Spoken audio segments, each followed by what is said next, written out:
Good morning students. Today we will going to start our lecture number 4 of lesson first, understanding diversity.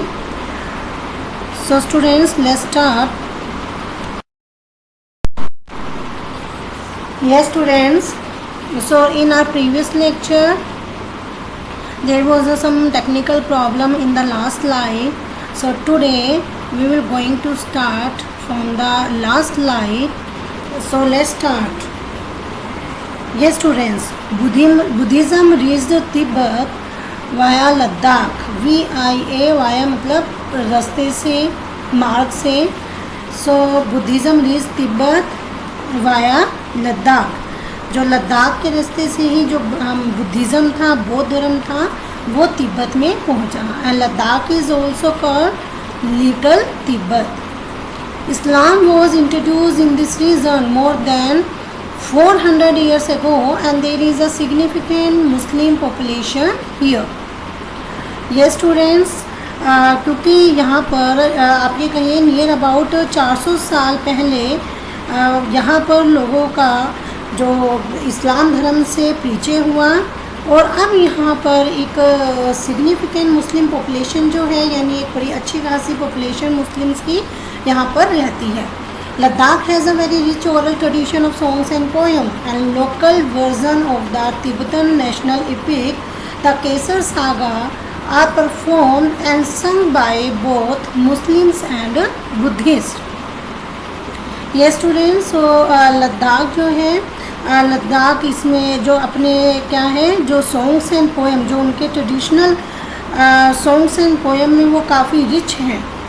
और मतलब means कि आप ये कहिए कि लद्दाख में जो सॉन्ग्स एंड पोएम्स हैं उसका एक बहुत ही समृद्ध मौखिक संग्रह है. अब वेरी रिच ओरल ट्रेडिशन जो है वो यहाँ पर पाया जाता है. And local version of the Tibetan national epic. Tibetan national epic मतलब तिब्बत का जो ग्रंथ है वो यहाँ पर लद्दाख में बहुत ज़्यादा फेमस है.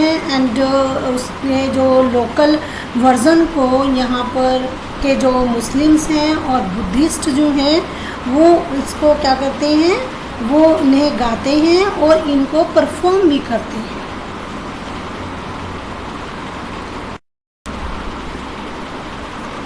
Yes students,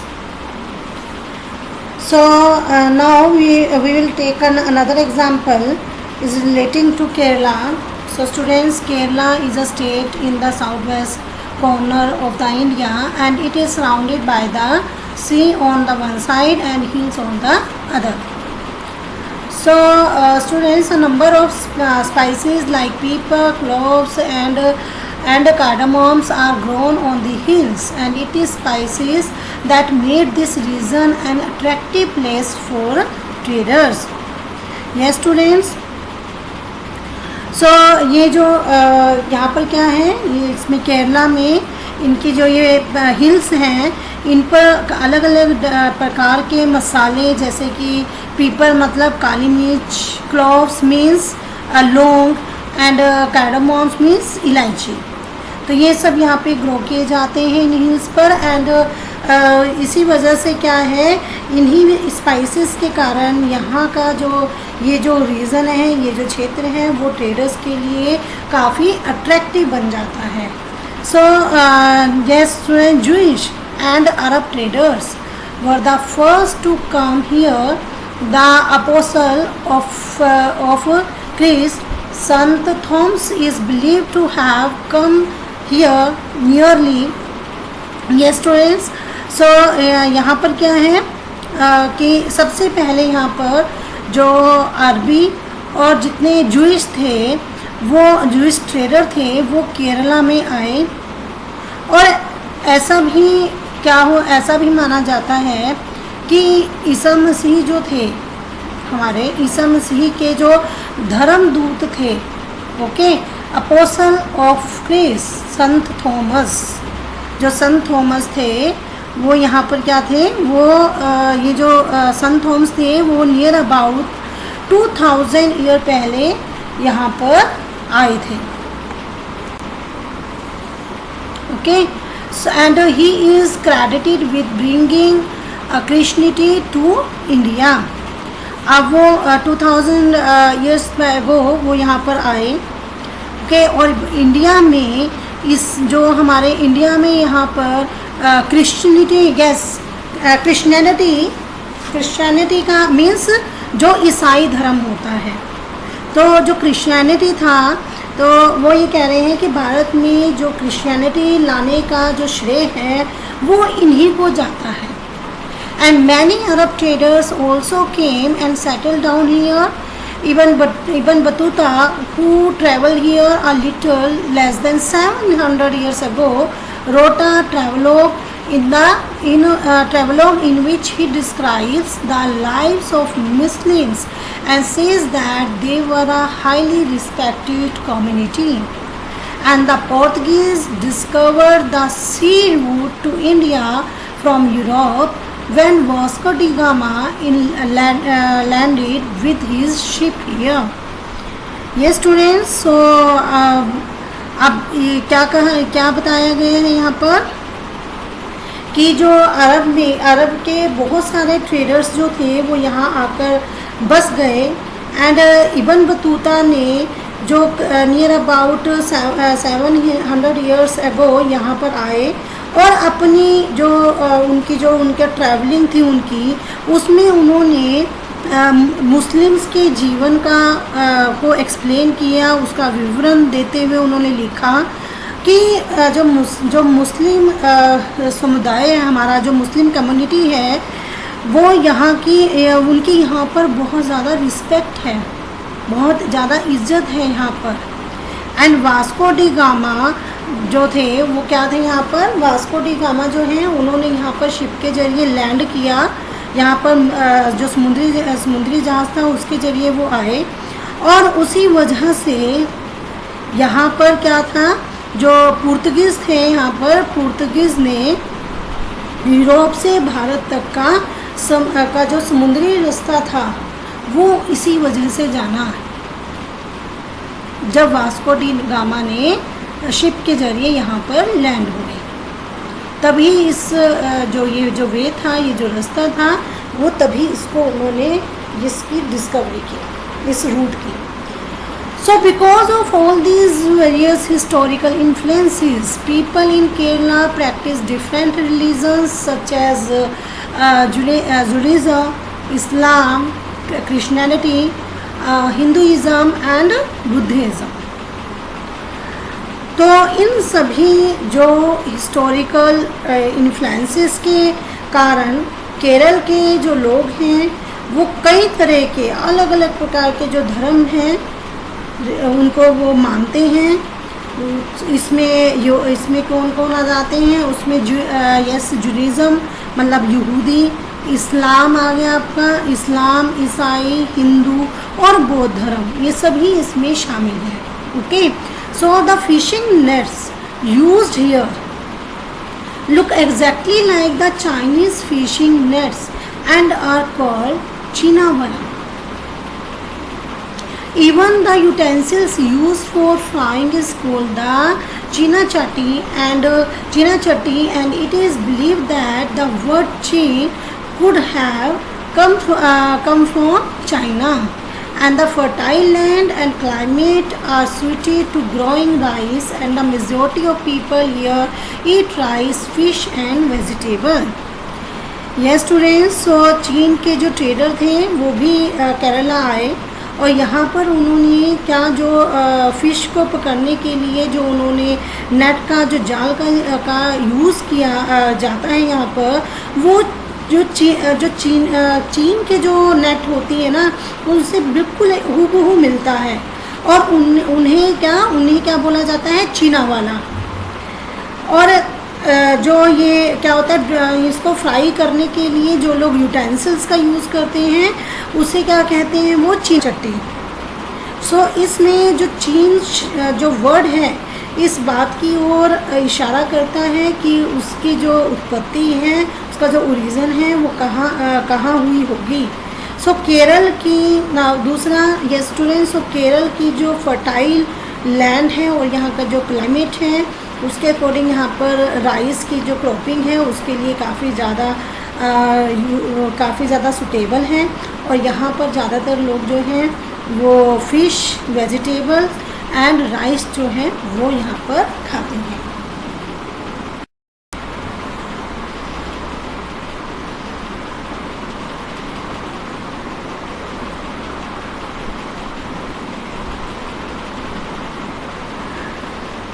Yes students, so in this slide you can see while Kerala and Ladakh are quite different in terms of their geographical features. Okay, and now you know very well about this कि Kerala and Ladakh जो है उनमें काफ़ी differences हैं geographical features को लेकर, and the history of both regions has seen similar culture influences. Both regions were influenced by Chinese and Arab traders.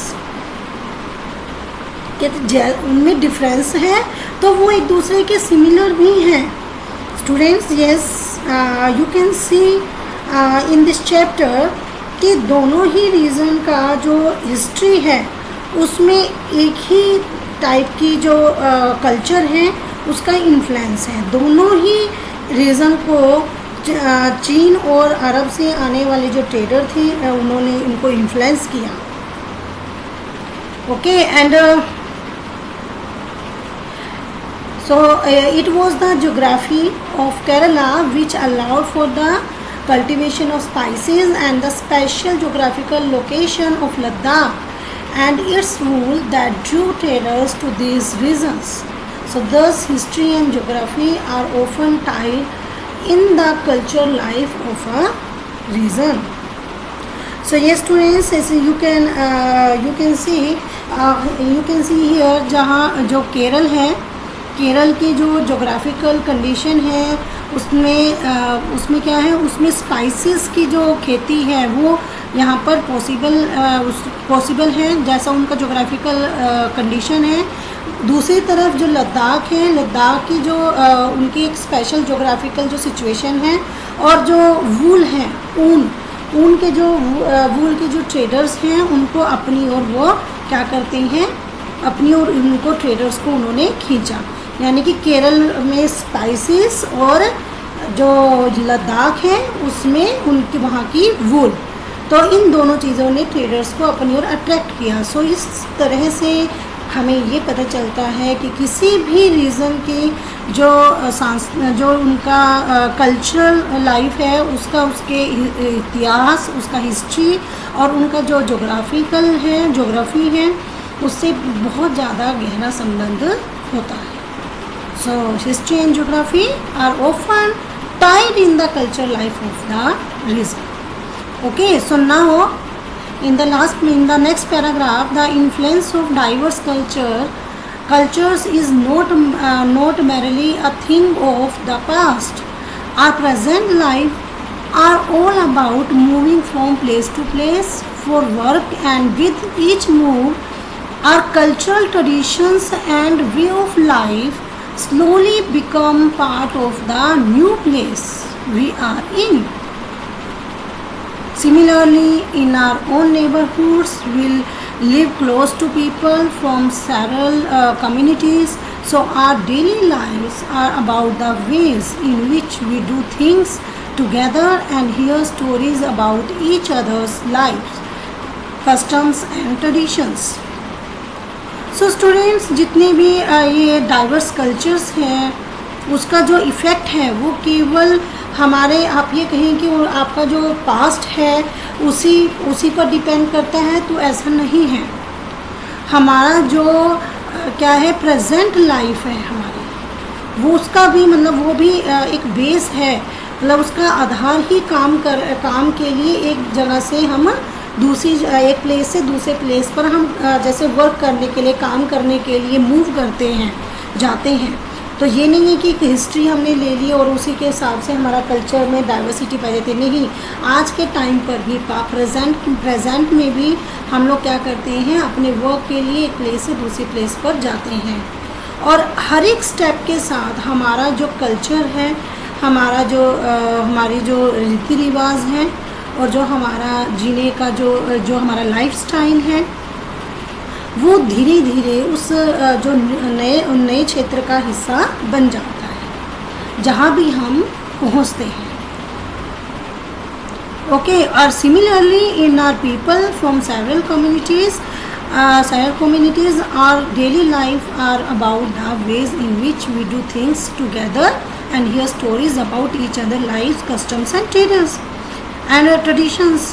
So इसी तरीके से हम अपने जो हमारा जो नेबर में हम अलग अलग कम्युनिटीज़ के लोगों के साथ रहते हैं. अपने जो हमारी जो हमारा रूटीन है उसके जीवन में हम मतलब वो उसमें हम मिलजुल कर काम करते हैं अपने रूटीन में, और एक दूसरे के जो कल्चर है, एक दूसरे के जो ट्रेडिशंस हैं, कस्टम्स हैं, उनमें हम क्या हो जाते हैं, एक दूसरे के साथ घुल मिल जाते हैं.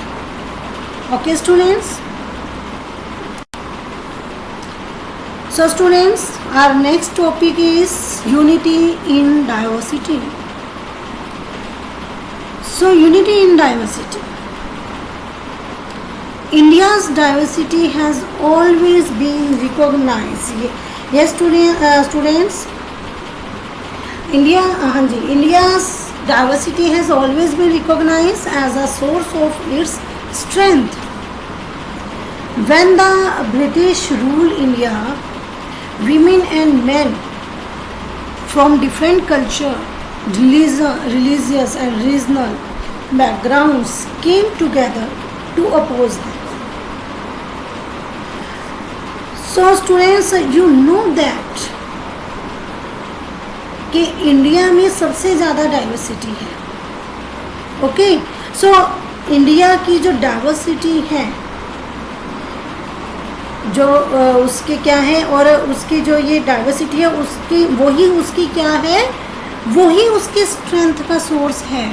ये डाइवर्सिटी ही हमारी स्ट्रेंथ है. And you know that when British came in India, जब एंड ब्रिटिश रूल्ड इंडिया, जब ब्रिटिशों ने राज किया था इंडिया पर, सो उसमें क्या था, women man and different from different culture, religious, regional background, चाहे वो किसी भी धर्म से थे, किसी भी रीजन के थे, किसी भी बैकग्राउंड से थे, they came together and to oppose them. सब ये एकजुट हो गए थे और उन्होंने उनका अपोज किया. सो India's freedom movement had thousand of people of different backgrounds in it. हमारा जो फ्रीडम मूवमेंट हुआ, जो आज़ादी के लिए आंदोलन किया इंडिया ने, उसमें हज़ारों की तादाद में लोग अलग अलग बैकग्राउंड से यहाँ पर आए and they work together to decide joint action. उन्होंने यहाँ पर, और वो सब आए, उन्होंने ये मतलब उन्होंने एक ठान लिया था कि वो एकजुट होकर ये मूवमेंट करेंगे और एक जहाँ जो कुछ भी होगा वो इकट्ठा उस चीज़ को झेलेंगे. And students, you know they went to jail together. वो जेल भी इकट्ठे गए and they found different ways to oppose the British. So yes students,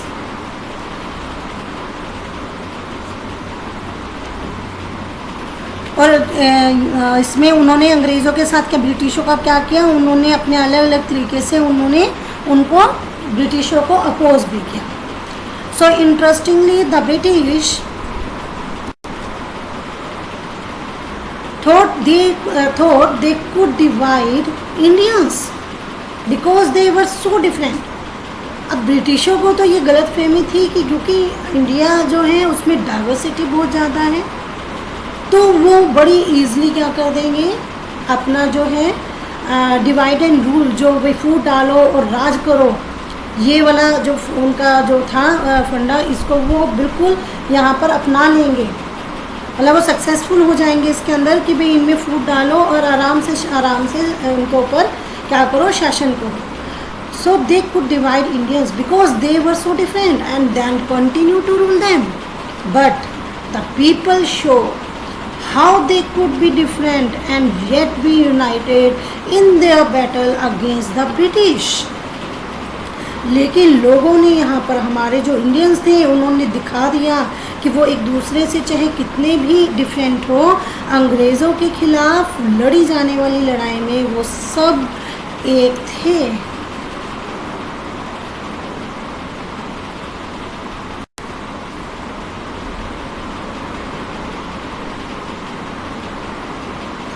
Yes students, so in this slide,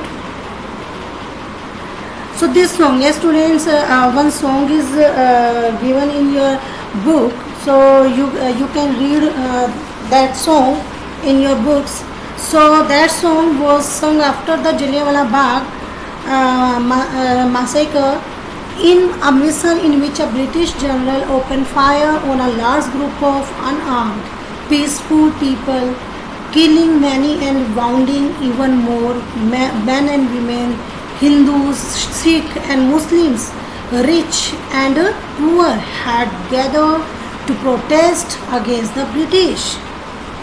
Yes students, सो जो वो आपके पास बुक में जो song दिया हुआ है, वो सॉन्ग जो है वो अमृतसर में हुआ, जो जलियांवाला मैसेकर मतलब हत्याकांड जो हुआ था, उसके बाद ये गाया जाता था। एंड ये जो ये मैसेकर था, सो स्टूडेंट्स, ये इसमें एक जो ब्रिटिश जनरल था, उसने एक बड़ी ही पीसफुल और अनआर्म्ड मीन्स की निहत्थे लोगों के ऊपर, और peaceful people killing many and wounding even more.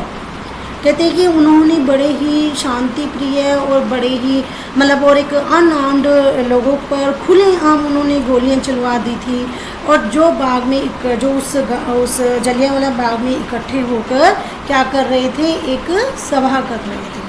So man and women, Hindu, Sikh, Muslim, rich और पुअर, सब जो है ब्रिटिश के अगेंस्ट प्रोटेस्ट के लिए वहाँ पर इकट्ठे हुए थे। And this song was composed and सung to honour the memory of those brave people. ये सॉन्ग उन्हीं ब्रेव पीपल, उन्हीं शहीदों की याद में गाया जाता था।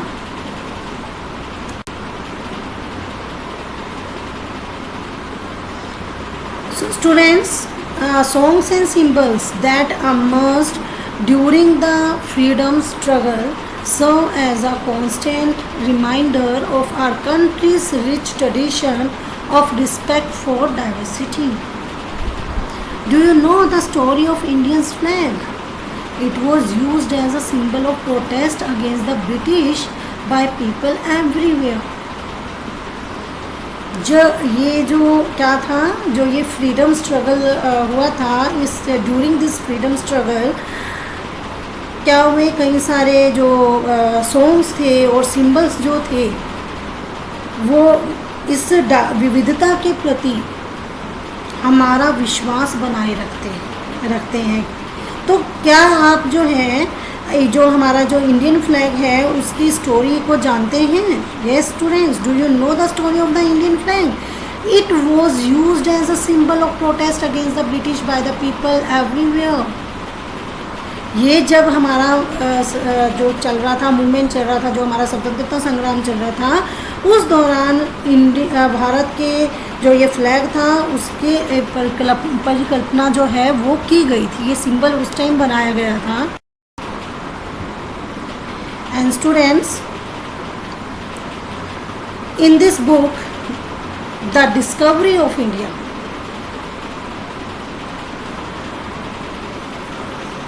Jawaharlal Nehru says that Indian unity is not something imposed from the outside, but rather it was something deeper and within its fold. जो जवाहरलाल नेहरू ने अपनी जो बुक थी डिस्कवरी ऑफ इंडिया, उसमें उन्होंने लिखा कि जो इंडियन यूनिटी है is not something impose from the outside. ये कोई बाहर से नहीं आती है। ये इंडियन यूनिटी जो है, ये कोई चीज़ कोई नहीं जो बाहर से आ जाएगी और आपके ऊपर हमारे ऊपर थोप दी जाए, but rather it was something deeper and with in its fold. बल्कि ये जो है ये बहुत ही डीपर है, गहरी है, और जिसके अंदर अलग अलग तरह के जो विश्वास और जो प्रथाओं को स्वीकार करने की भावना है ये, and the widest tolerance of belief in custom was practiced and every variety acknowledged and even encouraged. So it was Nehru who coined the phrase unity in diversity to describe the country. So ये जो इसमें जो diversity है उसको पहचानना, उसको encourage किया जाता है, और ये हमारे नेहरू जी ही थे जिन्होंने इंडिया की जो डाइवर्सिटी है उसको एक्सप्लेन करते हुए यूनिटी इन डाइवर्सिटी का एक विचार हमें दिया. Okay students, so I think it's clear now. So today our chapter is completed now. So that's all for today. Have a good day.